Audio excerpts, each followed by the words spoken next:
we're making pretty good progress with our guy here. We have progressed from basic forms to a little bit more complex forms. And now what I want to do is get in and start working on the hands. So I'm just going to Control-Shift-Click to isolate it.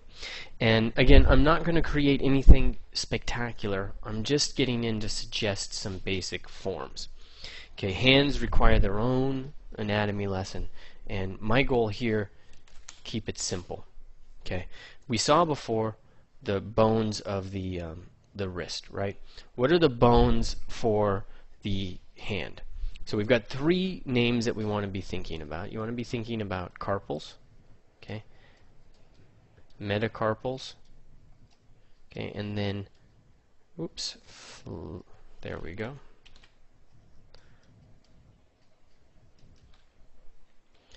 Let me undo that. There we go. Phalanges, okay, nice little spelling, right? Love to mess with you. Phalanges, also spelled like this. So those are the three different parts that we want to be thinking about. 1, 2, 3. Phalanges equal your fingers. So we'll put common language over to the other side. Okay, fingers, carpals are up, and they could be considered part of your wrist. They're the connector point with your wrist. And then the metacarpals are really the body, or you could say the palm area. So we're going to get a nice even division between the fingers and the other two. Okay, that's really important to keep in mind. That's like a 0.5, 0.5.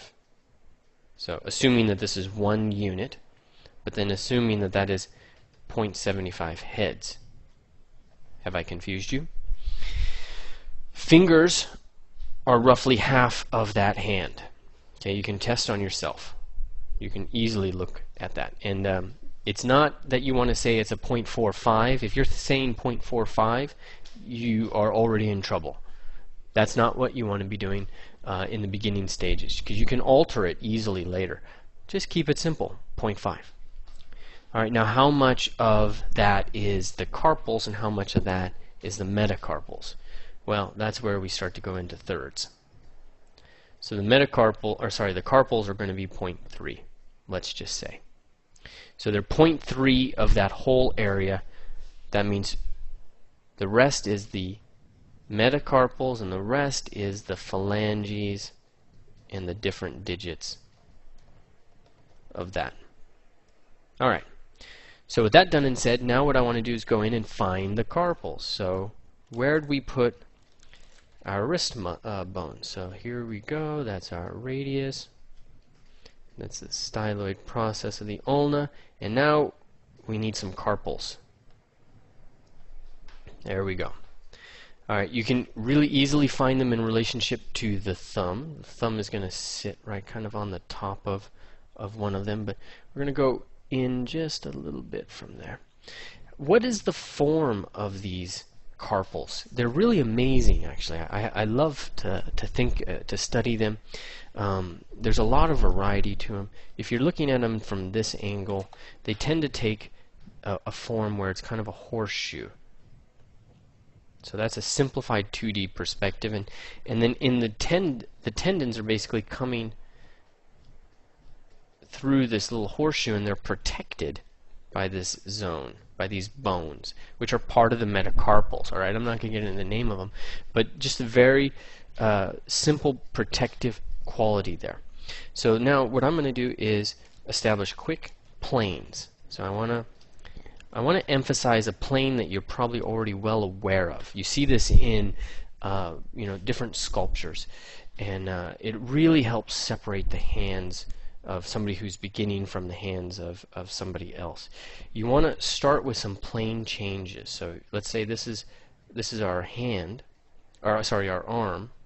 Okay, we're going to immediately establish some transition planes. So I'm going to take a plane downwards, and then pull the hands up from that. This tilt in and then out to the fingers and then out, that's a really nice thing to make sure that you're capturing in the very beginning stages. So what I'll do is just use trim dynamic to trim down the lower portion, the bottom end of that.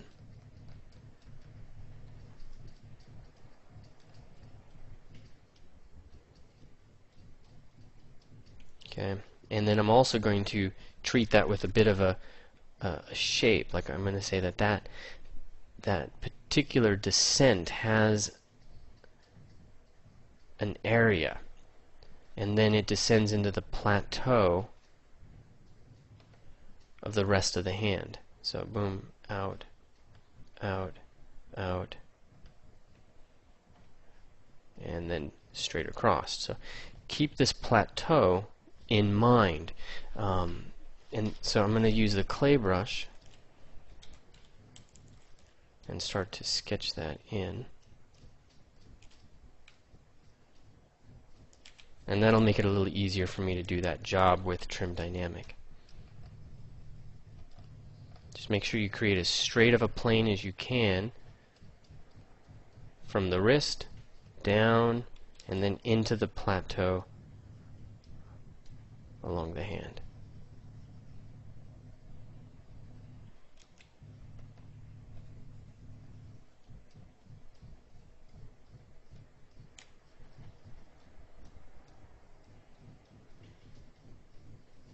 Soften that pinky, really drop the plateau a little bit, starting to, okay.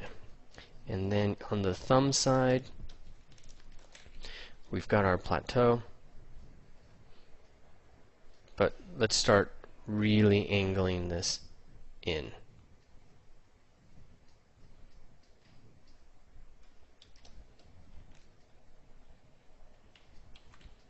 To get that set up right, I'm going to use move.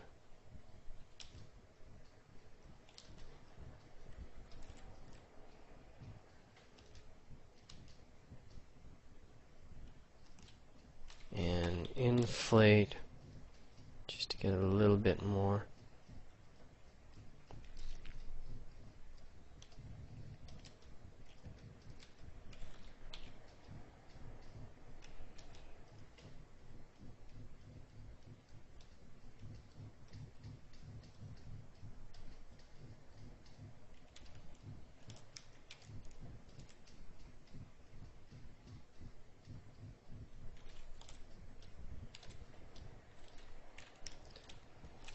Separate the pinky from there, give it a nice little fat pad here. Oops. Smooth out that inner part of the palm. And let's start thinking about the palm and the fat pad of the palm. So we're coming down from the metacarpals, right in there. And part of the fat pad of the thumb is going to come from the metacarpal, so I'm going to drop that down a little bit.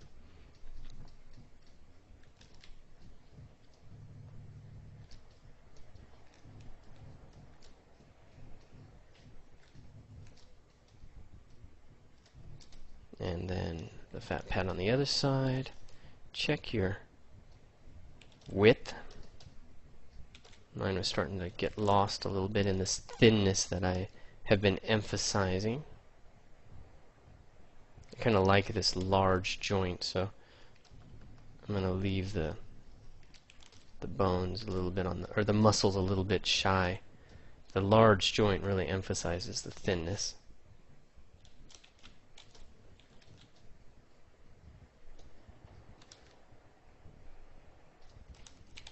Okay.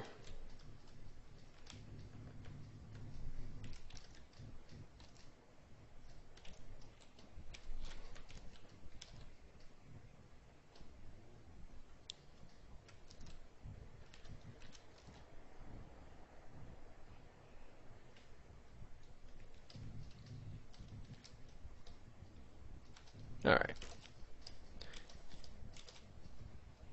Now we'll move on and start to work the angle where it's connecting in, where the phalanges are connecting. That's what I'm trying to say.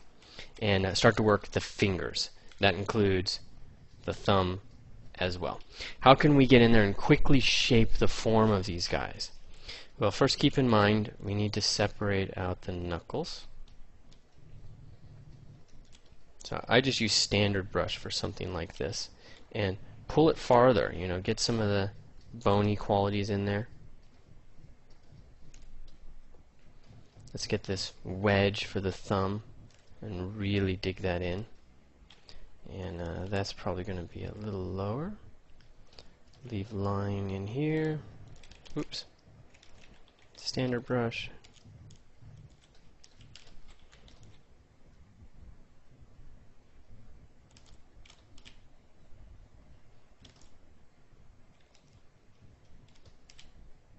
Okay. And let's get the lifeline.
Okay, I'm going to move that whole thumb down.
Alright, keep working, keep progressing bit by bit.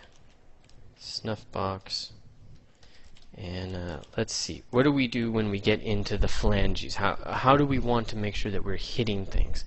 One of the divisions we want to keep in mind, smaller or larger, you know, some people will say half, and then you divide that in half.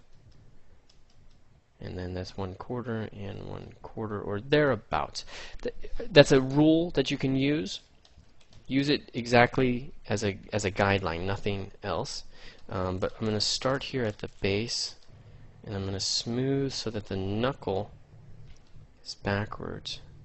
And I'm really using smooth as a sculpting tool at this point. And let's really push that pinky down, this and that up.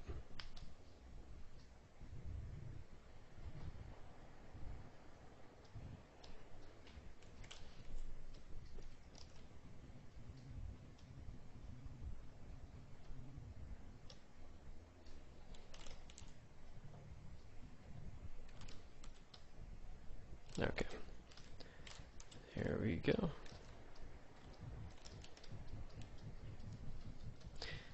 Yes, smooth as a sculpting brush, I think, is going to be the best approach for our zombie fingers. We may need to inflate all over a little bit because this might get too thin.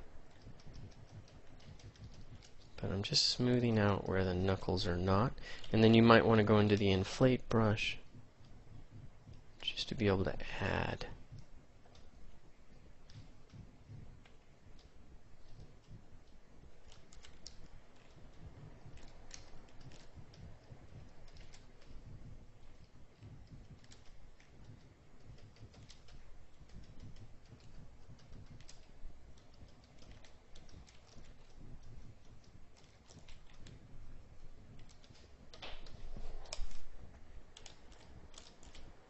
Okay, I think that'll work for skeletal fingers. Last thing I'm going to do, come in and I still want to add a bit of a fat pad at the tips. So what I'm doing is taking the brush and just circling underneath where I want that fat pad to be. You can also do that with the standard brush. In fact, the standard brush might progress faster.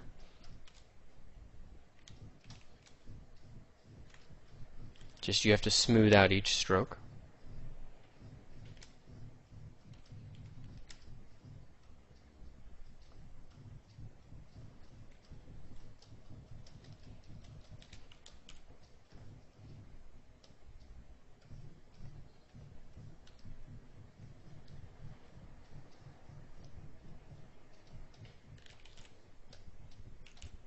Okay, and you can debate how to go from there. You can add a little fat pad underneath. I'm just going real quick.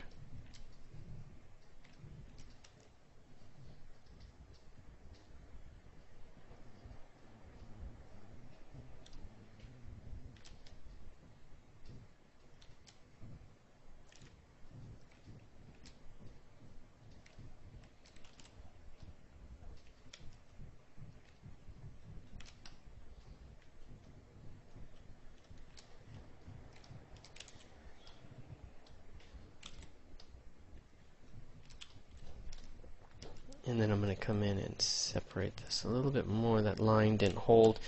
You may have to go to Damien's standard brush, because Damien's standard brush will pull the topology in. And then you'll look right at it, right down here. This will really show you how far it hasn't carved in.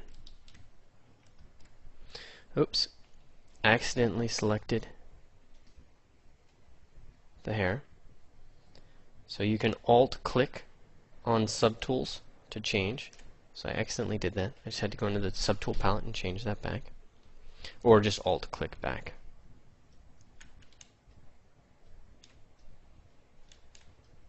Okay. And this is a little on the tough side. Small draw size.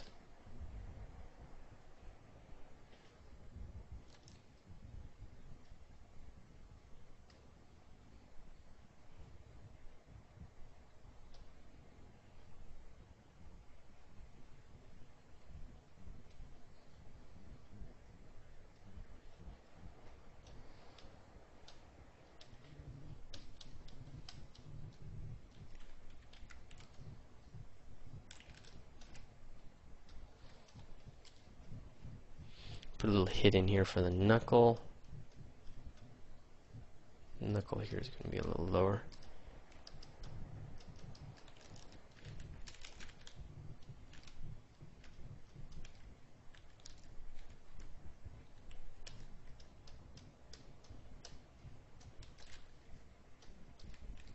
Okay, Control Shift click.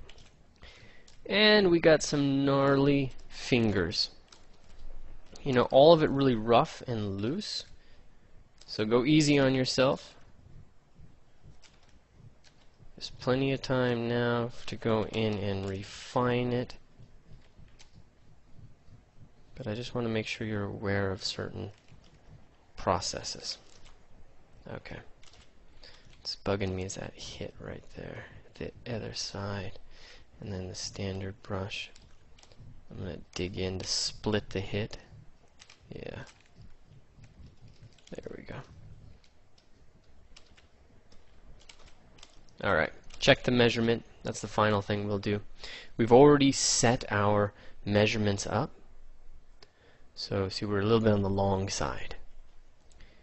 Very huge hands. So I'm going to fix this the cheap way. Move brush.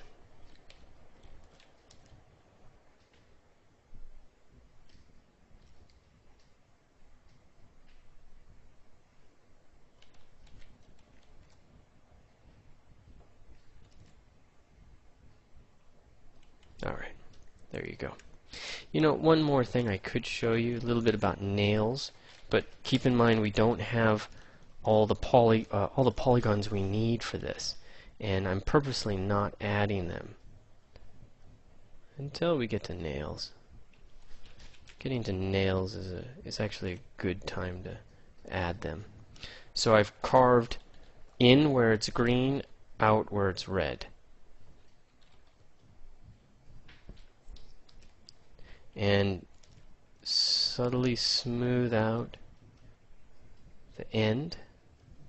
And then if we go to geometry, we can divide it. Oops. Let's make sure I didn't make a problem for myself, and I did. Make sure you divide it with the entire model visible.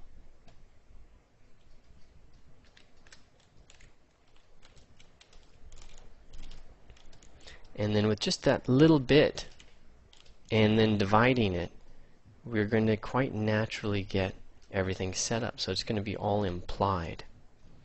So you can feel free to zombify that if you want.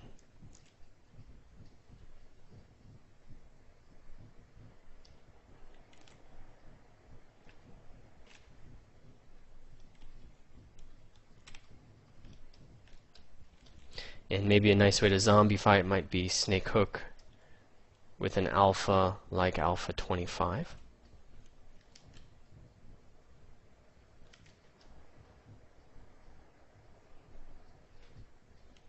There you go.